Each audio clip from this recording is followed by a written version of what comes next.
Um, I don't need enough of introduction. I think I want to try to focus on bringing Rob in. And I want to thank you, Blair, for coming and joining this conversation and sharing with us what you're doing these days. I should have help a lot of Yeah. So, okay, so now he's there. I got it now. Okay. So,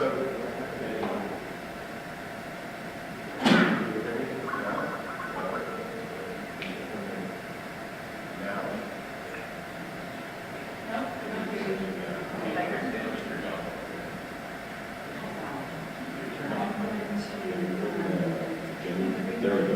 Okay. Thank you. Can you hear me, Rob? Can you hear me, Rob? Yeah. Excellent. So,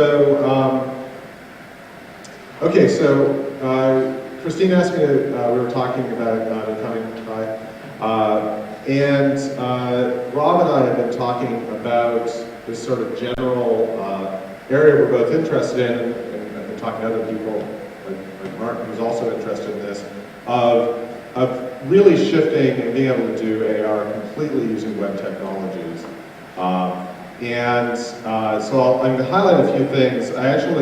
Christina put like a half hour on the schedule. I hope this talk, as such as it is, takes less than that. Partly what I wanted to do was talk to people, just raise a bunch of issues and have a conversation. And some of this stuff, Rob and I exchanging emails and realizing we pretty much agreed on a lot of things.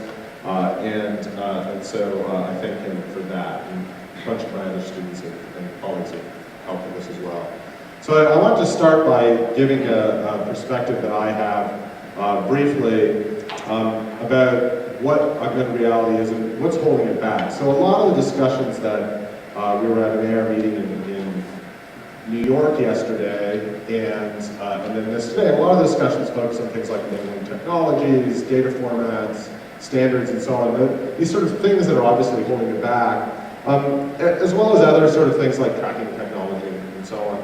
I actually think that there's some really big sort of elephants in the room that don't get talked about a lot. And I wanted to sort of bring those up because they're things that motivate me. So one of the things that, in particular, and I've highlighted the two of them in bold, that I think are super important are kind of the need to display the sets of data from multiple AR things, whether you call them apps or channels or whatever, at once, at the same time. So a lot of the things that we can imagine doing with augmented reality, whether it's a social app, search, games, repair, task-based things, individually are not particularly exciting. And if you think about the amount of work it takes right now to engage with any of these on a cell phone, it's like running the app, hold it up, look around. The work required sort of exceeds the potential benefit in a lot of cases. And so these apps, which might be useful in a small way, never get used. If you can imagine that as we switch to head mounts, the idea of having to switch between apps, like, what am I displaying over the world right now, is kind of absurd. Right? This doesn't even match the mental model we may have for that. Whereas the idea of, I've got a bunch of information, I choose to, have my view of the world filtered through Disney because, that's just the kind of guy I am. Or I'm running Google search, or I'm running a game that I happen to be playing, like Google's Ingress or something like this. I've chosen a set of things, I want to display them, I'd like them all to be visible at once. And so that, I think, is a really big thing, and there's a bunch of ways you can get there. And I'll talk about Argonne, our work in the next slide, where we've been working on doing that in the context of the web. I think, and I'm not going to go into great detail on it, but I think another way this can happen is if Google, Apple, Microsoft, and so on, imagine them creating a AR augmentation API in their apps. And if Layer, Wikitude, Argonne, whatever, when they choose to create data, create it using this API, and now all of it can be displayed at once. So I open my camera, and I happen to notice that I have some augmentations available. I tap on the button, and the data from those 3 or 4 apps appears. That would actually radically change the way we could interact with AR, because I would serendipitously discover, oh, I can see things, have it come, have it go. Okay, so I just want to throw this out there because I think moving away from this idea of apps or everything being in the cloud, I don't think either of those extremes are viable in the long term. And if you move away from it, it changes potentially the way you think about what we need to do and what the priorities are. So in pursuit of this, over the last many years, going back to 2009, we've been thinking about trying to use the web as a way of delivering AR experiences. The motivation is straightforward. There's a lot of people who build interactive websites who have content already existing on servers, and if they could add a bit more stuff, a web app, data to their existing web infrastructures, and all of a sudden they have the ability to deliver AR when it's useful, that kind of radically changes how easy it is for people to engage with the technology, as opposed to I have to build an app, I have to ship the app, I have to have it talk to my servers and all that. So we've been doing that, and the sort of current status of where we are, we had a browser called Argon, it's still in the App Store. We have a beta version of, alpha version of our second version of the app. We call it Argon Isotope because Apple doesn't like to call it Argon Beta. You can't release beta apps. So this is in the tradition of Chrome Canary and so on. So it's available on the App Store. It changes and will change soon more rapidly, but if you want to play with the stuff I'm talking about, you can go download it for free on iOS. The idea is, or at least the long-term view is, we want to add some technology to a web browser, much like Chrome and other browsers do, add their custom extensions. In our case, those extensions are Qualcomm Vuforia, so that you can do real image-based tracking, so that you can get the information about your camera, like field of view, so you can do AR. And allow video to be displayed efficiently in the background, make the web pages transparent by default, and now you can use the web, use WebGL, CSS3, to put content out in the world just by writing web pages appropriately. Okay? From a research perspective, I'm a professor, we're interested in what the questions this raises. If you display multiple streams of 3D arbitrary web content overlapping, what kind of UIs do you give the user to manage potentially conflicting information? Can you leverage viz techniques to aggregate and coalesce information? What do you need to give to the channels as in terms of API that allow them to sort of know what's going on and help you with that task? So that's sort of our research.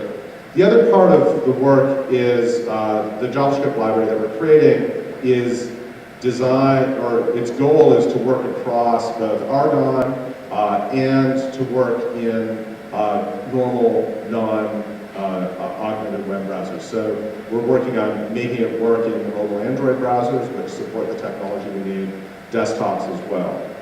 Okay, and the goal of all this is to make it completely open source so that other people can contribute, use it, and so forth. That will happen. I've been saying this for a while, but that will hopefully happen this year. So that said, so that's what we're working toward. But in the context of standards and APIs, there's a lot of low-level APIs. So I threw up Chronos' slide, a slide I got from one of the Chronos APIs up here. There's a lot of low-level APIs that people are working on to help make AR possible, efficient, portable, and so on. And things like, especially OpenVX to try to make tracking and other feature recognition cross-platform. But also a bunch of other stuff for stream input and so on. So things to do with the cameras. On the web side, some of those things are starting to exist. So we can do GPU programming, we can do WebGL from the web. W3C has a bunch of standards, in addition to the much more elaborate standards people were talking about before, some very basic things to give us the basic technology in the web browser, right? Geolocation, orientation, web audio, and of course WebRTC and get user media to get video into the browser.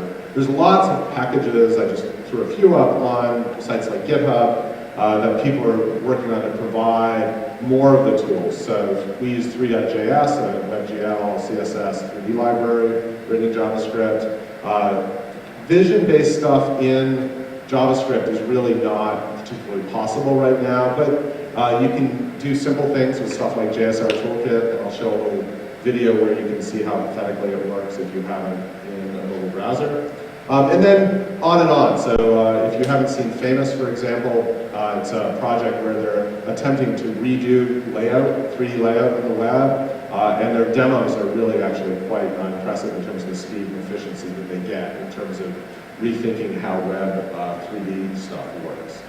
Okay, but when you mash those two up, and we think about efficiently implementing AR in the web, there's still a disconnect. So at the far left side of the screen, the web equivalents, so WebGL, OpenGL, WebCL, OpenCL,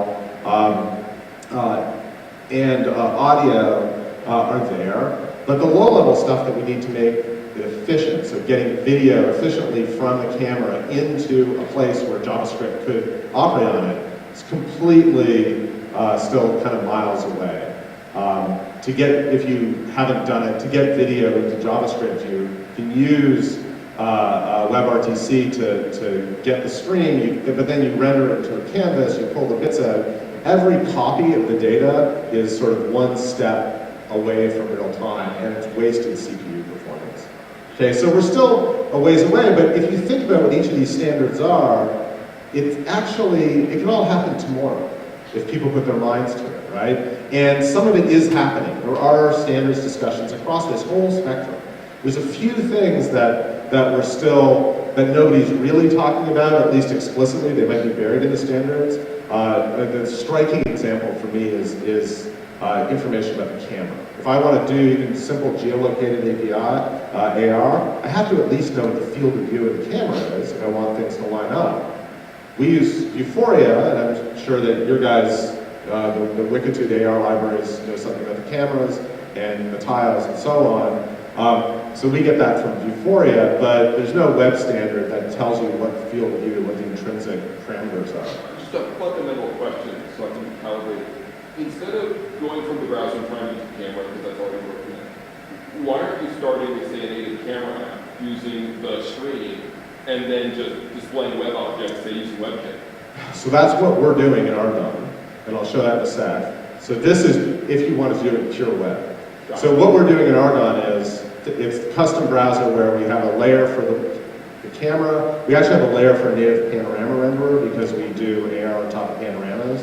And then make everything transparent on top of that. It's actually the reason why we haven't ported to Android yet. Up until KitKat, and we just haven't had time to actually test it, you couldn't make the whole stack transparent without it reverting to the software renderer, which, you know, 1 frame every 2 seconds was not useful. And when you say the stack, you mean website? The embedded web view and then the iframes inside it, you couldn't have everything be transparent. And similarly, we ran a test on Windows 8, Windows Phone 8, and you also couldn't make the actual web. You could make every other widget that we tried on Windows Phone 8 transparent except the web view.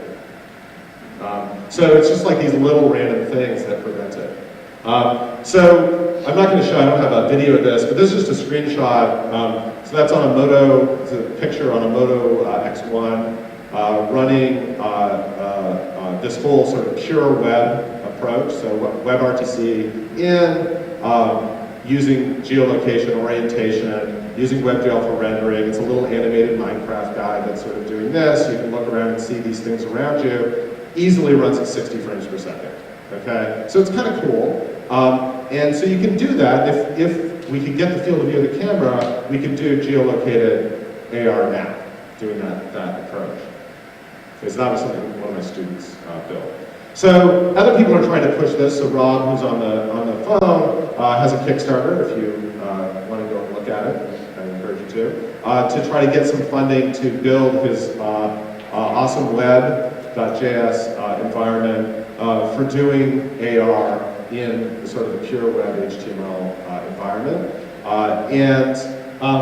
In general, so that, I would say that the AWJS stuff is at this one end of the spectrum where the little demo that my student hacked out lives, which is trying to do AR with the pure web, right? On the other end of the spectrum would be of people who are trying to use the web for AR would be things like PhoneGap and Cordova, where you use the web for programming, but you're building apps. You're just compiling everything down to an app. You may or may not even be really using all the web technologies. So Lude is an environment where they give you the view that you have WebGL for programming apps, but they actually have their own implementation of it that when you've got everything compiled down, runs way more efficiently than a lot of the WebGL implementations, and it runs on lots of platforms.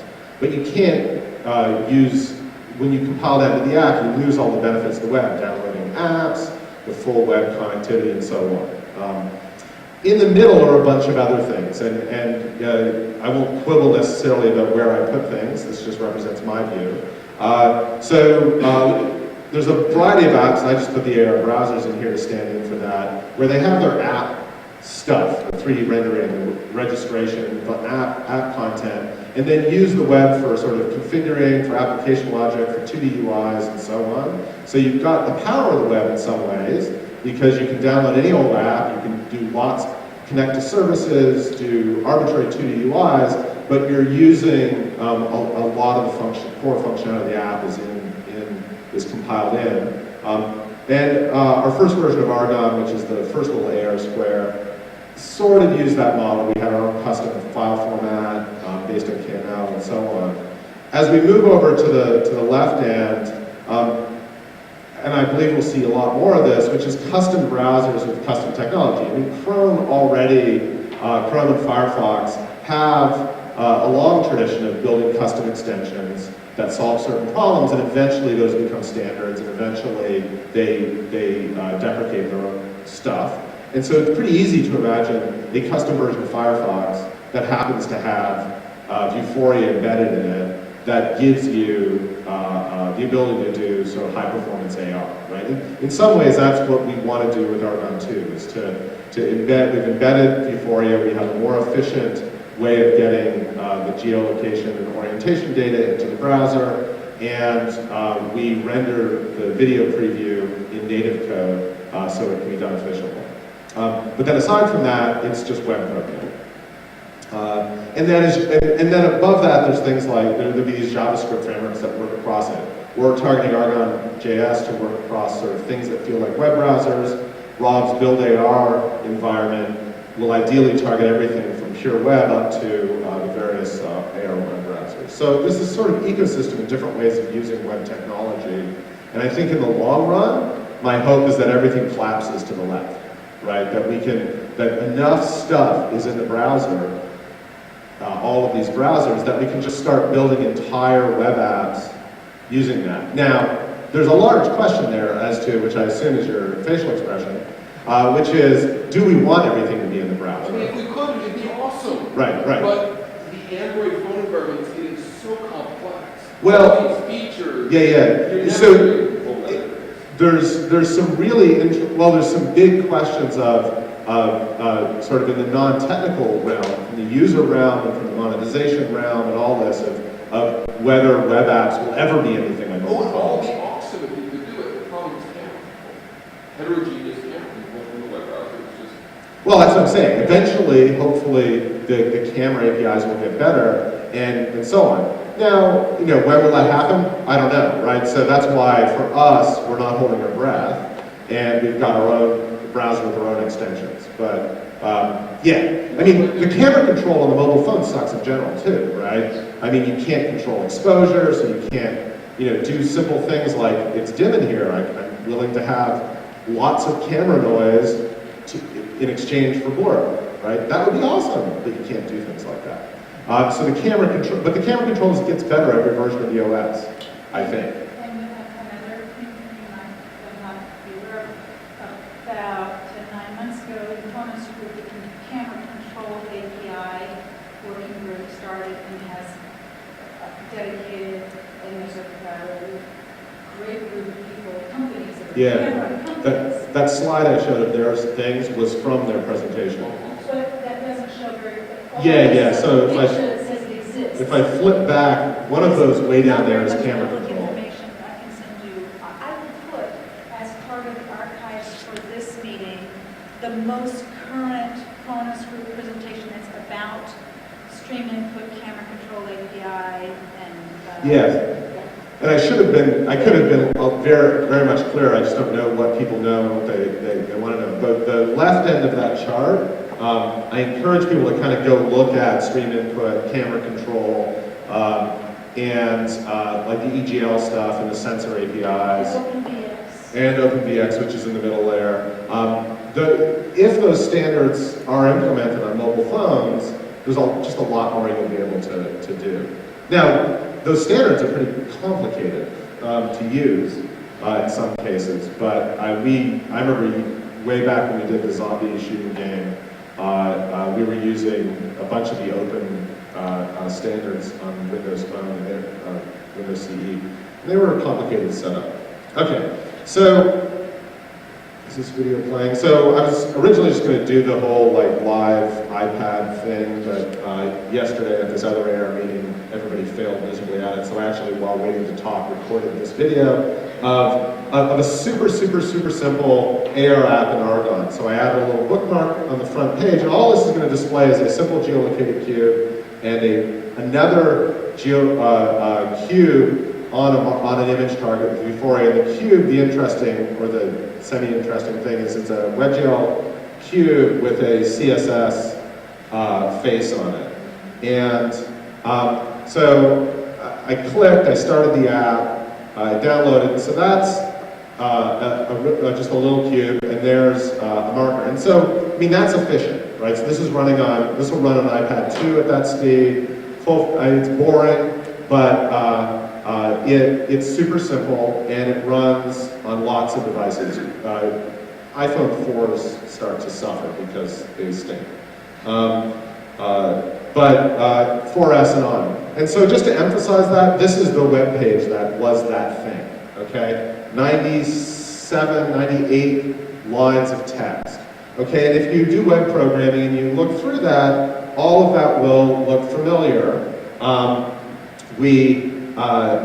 Down at the bottom, load in Argonne.js. We've set up some callbacks for the obvious kind of commands. When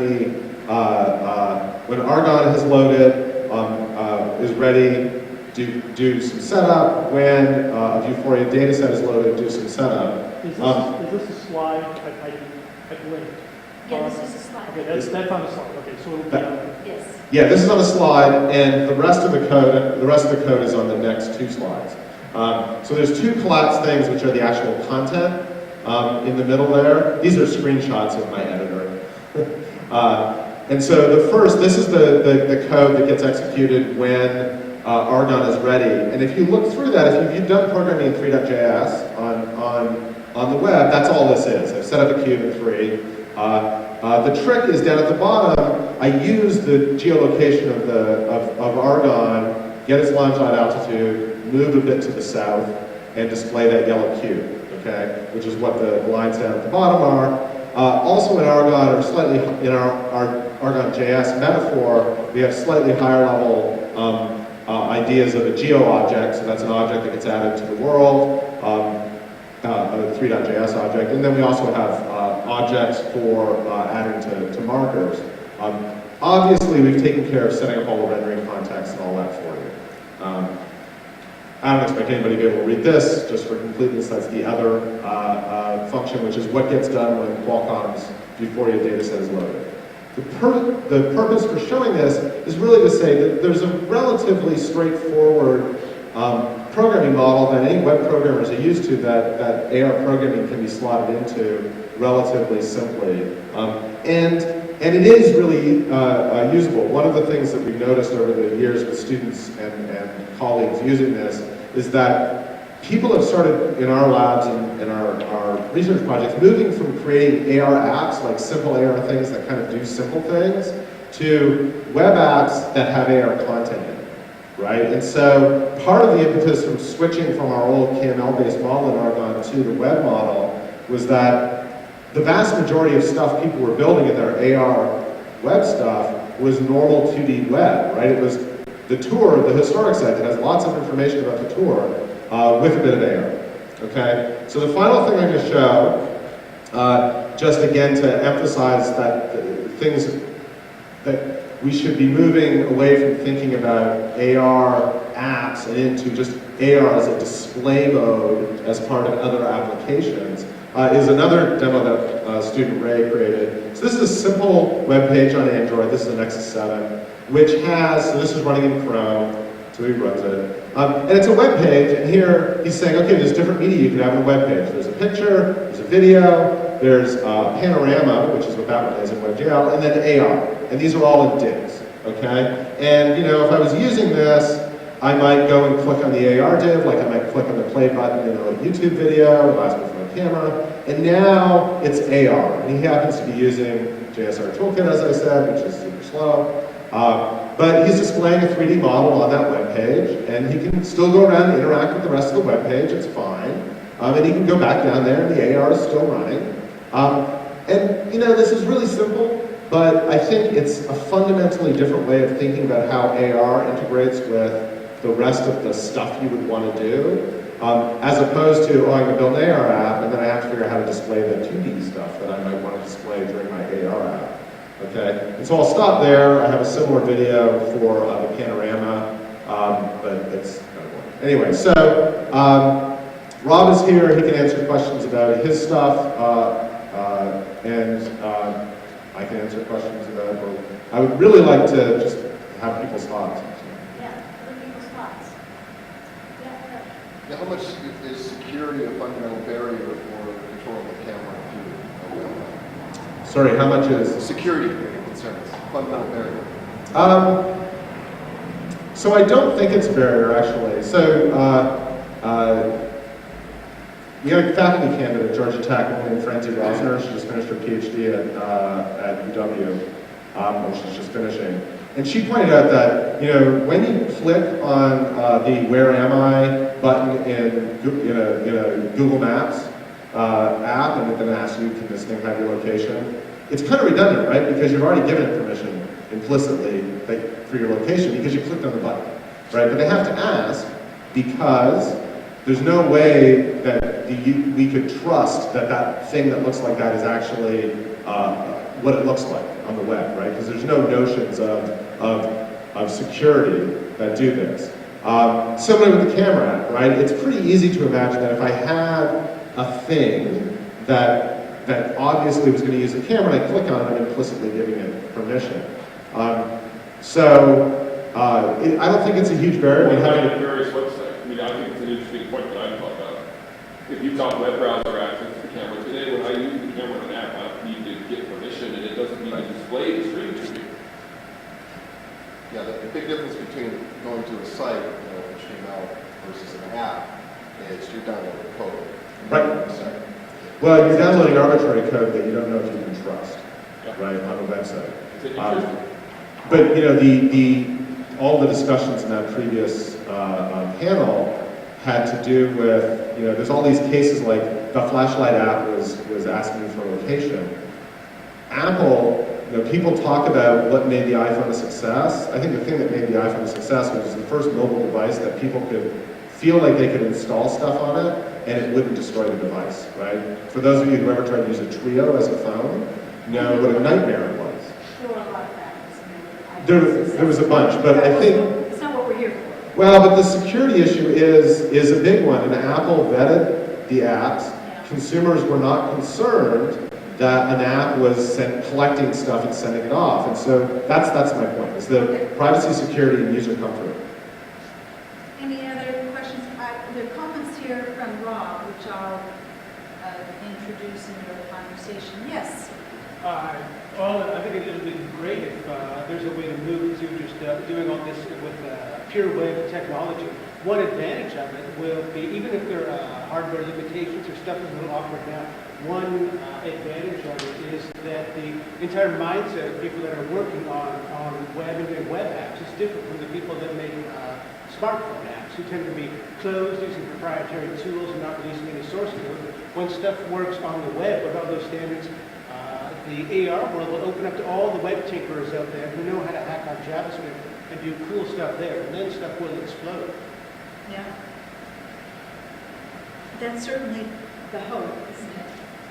Well, I think it's worth noting, which Rob would say, I think, is part of his Kickstarter is to make a completely open source project, right? Here's what he says. He says Chrome now supports Project Tango, and he also wants to mention that it receive video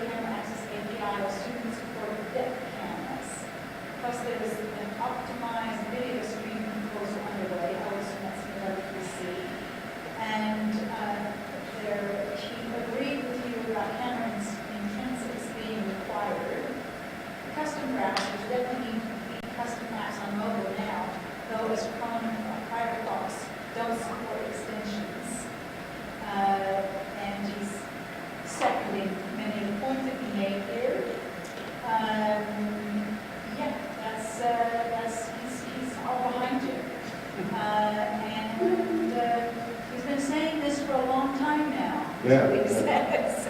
Yeah. It's great with you. So to go and see the Build AR project on Kickstarter. And any other comments in this session before we're going to transition to the topic about AR browsers, specific AR browsers, not using web technologies. Anybody else? Okay, thank you very much, Leonard. Do you want to stay with us and hear Martin's presentation? Ask Rob if he'll give us a Skype ID. Oh, I can do that. I might ask permission.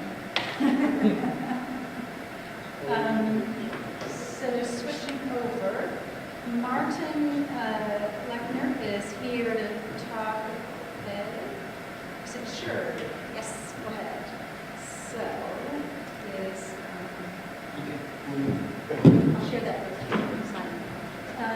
So Martin Lechner is going to talk about the interoperability work that started about 9 months ago in the following a community meeting like this one, in which there were several AR browser providers participating, and over the course of several months, put together an architecture, and he's going to tell you what, why, and how. Right, thanks, Christine. All right, well, Christine, you already kind of did the introduction. So my first slide was exactly this. What we did basically was, you know, the browsers, Wikitude Layer, Metaio, or actually Junaio from Metaio. We have our own content interface, how people can upload stuff. It's all proprietary. And we've talked for a long time together with Christine how we could change that in a way that users can upload the content once and run it on all the browsers. And so, I mean, this discussion is going on since, I don't know, 2009, 2010, something like that. And finally, at the Mobile World Congress in Barcelona, we were actually able to showcase that experiment. And actually, it was a successful experiment. We showed that all the different browsers could run the same content. And as I said, or actually as Christine said, today I'm going to show you how we implement that. So first of all, just to kind of reiterate what the situation was before the experiment was that we have different types of AR players, as we call it. We have native apps, we have web apps, or actually, you know, AR that is running in the web browser, like Augmented. And so we are talking about the left side here, about the native apps. And for us, a mobile world browser, a mobile AR browser, is a tool where a developer can upload content and actually run the content in this player and the AR content basically. So these are the types of applications that we were actually looking at. Wikitude Layer and Junaio are 3 examples of this type of application. So an AR player, a mobile AR browser, has, according to our definition, is an application or is some kind of, you know, digital thing that is interacting with the real world, is interacting with the user, is reacting on user input, and can sense the real world data to, you know, or actually can sense the real world to, you know, get information about it and project digital information on top of that. And basically what the situation was, as I said, we had these content silos. We had Wikitudes having their own, or our own content format. We had Layer and we had Junaio, all different content formats that if you were an AR content developer, you actually had to create your content 3 times on the 3 different browsers, 3 different formats, and upload it to the browser. So there was no interoperability, no, you know, write once, run everywhere, this kind of idea that's floating around and is implemented so. That was the previous situation. So what a user would do when we talk about uploading the content to the AR browser was that here in the diagram on the left-hand side we have the content provider, the guy that is actually creating the content, And on the right-hand side, we have the end user who's consuming the content. So what a content provider would do is creating that content in the browser's particular language and upload it to the AR publishing environment. That's how we call it, how we defined it in the experiment, is basically the back end of the augmented reality browser to publish the content. Then, if the end user is starting the mobile augmented reality browser, the browser will connect to the back end, will ask the browser, or will ask the back end for the particular content that the user was requesting in its own proprietary format, sending it back and forth, and that's basically it. That's the entire scenario that we were looking at. And again, as you see, the important thing is that everything was proprietary. Everything was defined by the AR browser, no interoperability between them. So, and again, of course, we somehow want to change that, because that's not something that an AR developer is really keen on doing, writing several types of different versions for his content. So, I mean, well, first of all, it's not only the content developer that has issues with that, but also the AR browser user itself has issues with that. Because, I mean, everyone has his own particular augmented reality browser, I guess, the favorite one that he has on his particular phone. But of course the situation might occur that there is some content that you want to consume, but it has been created for Wikitube, and your favorite browser is layered. So you are not able to consume that content. So it's not just for the content developer, but also for the end user. It's important that we are actually talking about interoperability, and we have interoperability between those browsers just to be able to consume all of the AR content that's out there. And so, of course, I mean, why content publishers should care? Why should we have interoperability for them? Well, that's pretty clear, to increase the user base. I mean, we are kind of vague in the number of users that we are communicating, let's say. But we agreed on a number that we said that the three browsers together have over 15 million users, and that's a huge user base. That's a lot of people, And if you divide that by 3, approximately, let's say, generalizing it, then that's a lot less for you to target. So that's for a content developer. That's obviously a great incentive to say, you actually by us doing interoperability to increase your user base by a factor of 3, approximately.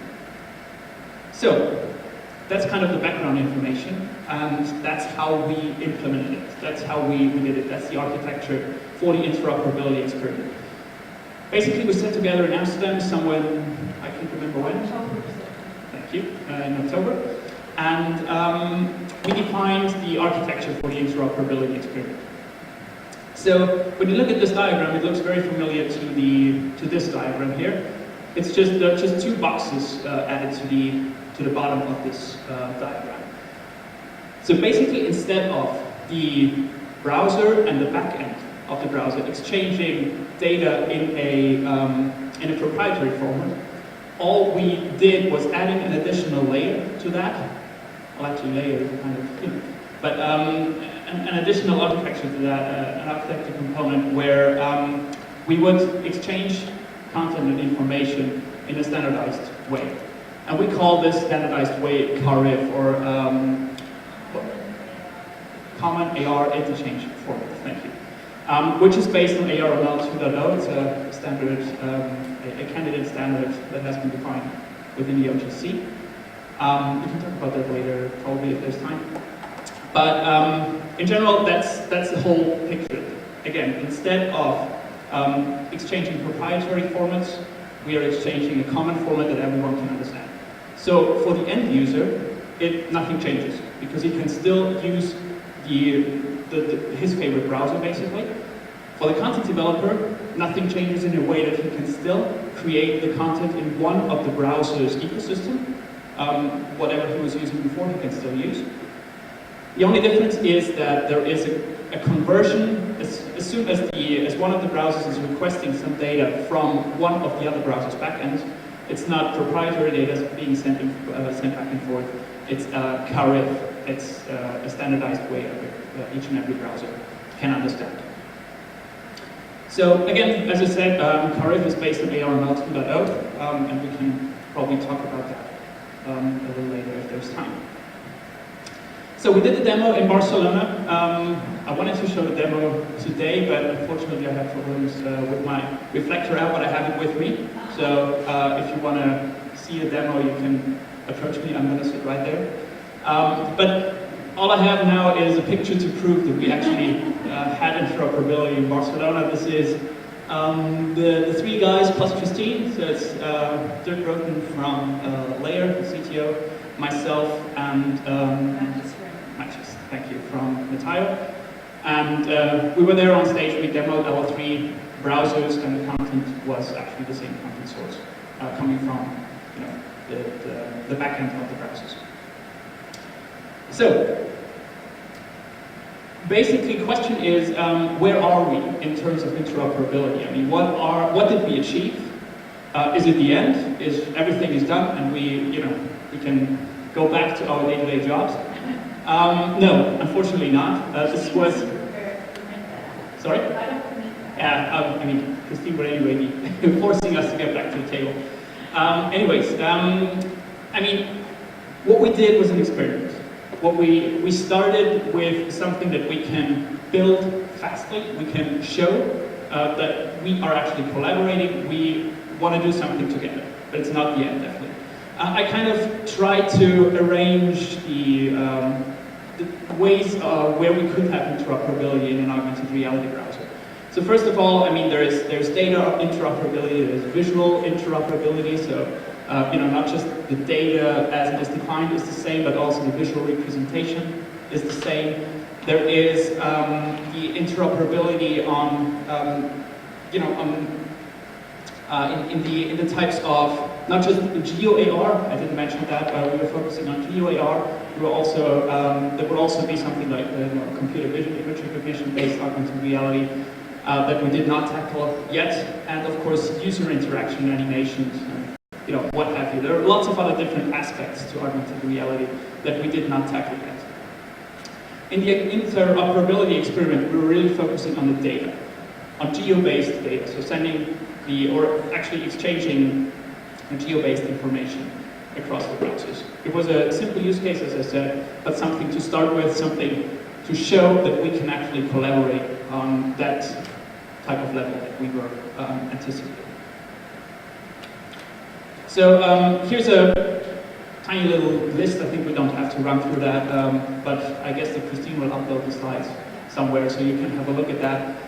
On what types of metadata that we were actually agreeing on, what we can show in the interoperability experiment, but I think we don't have to run through that right now. Again, we were focusing on geo-based augmented reality, simple use cases, just to show that it works.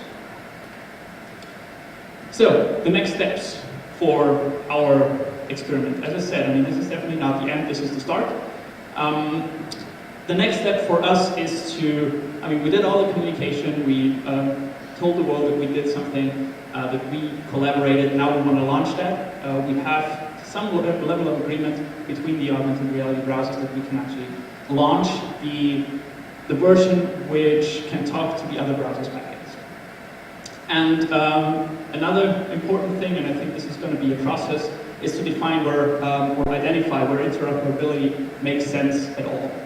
Because there are still some questions around, does it really make sense for certain scenarios to be interoperable, or does the user anyway want to have a specified augmented reality application that he wants to launch his experience with? So it's kind of a process. We're moving along. We will see where this journey is going to take us, but the good news is that we are definitely talking, also thanks to Christine, and we are sitting all together on the table to move forward. So for more information, there is a page on Christine's homepage. on the community portal, where you can read more about the interoperability experiment, try it out yourself. The versions are there to download. You will see a kind of a step-by-step guide how to experience yourself that we have interoperability between the browsers. Or you can see me at my desk and see the examples. I need to ask you to say thank you, and because David is running out of disk space on his memory, so we're not going to archive the discussion. Just going to say thank you. Thank you. And